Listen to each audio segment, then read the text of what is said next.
तोमर या तोमर राजवंश का भारत के इतिहास में ही नहीं बल्कि संस्कृति में भी महत्वपूर्ण योगदान है। इस राजवंश ने सैकड़ों वर्षों तक दिल्ली पर एक छत्र शासन किया है। तोमर राजवंश की उत्पत्ति चंद्रवंशी पांडवों के वंश से हुई है। महाभारत युद्ध के बाद पांडवों ने वर्तमान दिल्ली के पास हस्तिनापुर और इंद्रप्रस्थ को अपनी राजधानी बनाकर शासन किया और अपनी कुलदेवी योगमाया को भगवान श्री कृष्ण के सहयोग से राजधानी में स्थापित करवाया, जो आज भी विराजमान है। इन्हीं पांडवों की 66 पीढ़ियों ने हस्तिनापुर और इंद्रप्रस्थ पर शासन किया। अर्जुन के वंशज आगे चलकर अर्जुनायन कहलाए और इसी अर्जुनायन कुल से 7वीं शताब्दी में तोमर वंश चला। तोमर को अपभ्रंश रूप में तमर कहा जाता है। दिल्ली के मेहरौली में स्थित पांडवों द्वारा स्थापित देवी योगेश्वरी के इस मंदिर का जीर्णोद्धार दिल्ली के तमर शासक महाराजा अनंगपाल प्रथम ने करवाया था। देवी योगमाया को योगेश्वरी भी कहा जाता है। योगमाया का मंदिर स्थित होने के कारण ये क्षेत्र योगिनीपुर कहलाता है। तमरों की राजधानी भी योगिनीपुर के नाम से ही प्रसिद्ध थी। यही योगमाया या योगेश्वरी तोमर वंश की कुलदेवी है। योगमाया का वाहन चील होने के कारण इन्हें चील, चिलक या चिलाय माता भी कहा जाता है।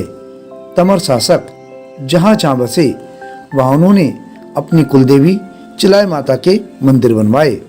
गुरुग्राम तमरों की एक शाखा ने जयपुर के पास पाटन में राजवंश की स्थापना की थी।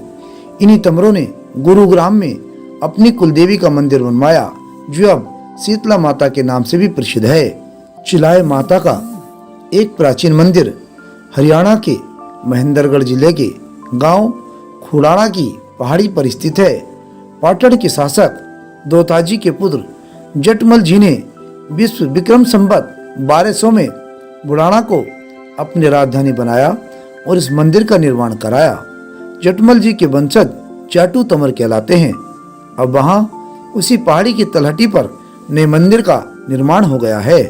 राजस्थान में तोराबटी तमराबटी के नाम से स्थापित तमर राज्य के तमर कुलदेवी के रूप में सरुण माता को पूजते हैं। तोराबटी पाटन के शासक राव भोपाल ने विक्रम संवत 1332 में गांव सरुण की पहाड़ी पर अपनी कुलदेवी देवी योगमाया का मंदिर बनवाया, जो गांव के नाम से सरुण माता के नाम से जानी जाती है। यह मंदिर कोटपुतली के पास स्थित है। यह मंदिर अरावली श्रृंखला की पहाड़ी पर स्थित है। इस मंदिर की माता की 8 भुजाएं वाला आदमकंद स्वरूप प्रतिमा स्थित है। मंदिर तक पहुंचने के लिए 282 सीढ़ियां हैं।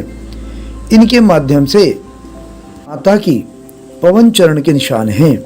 यहाँ 52 भैरव 66 योगिनियाँ हैं। सरुण देवी की पहाड़ी से सोता नदी बहती है, जिसके पास एशिया प्रसिद्ध बावड़ी है, जो बिना सीमेंट, चूने आदि के बनी हुई है। इसे दवा पर युग में पांडवों द्वारा 2500 चट्टानों से बनाई गई माना जाता है।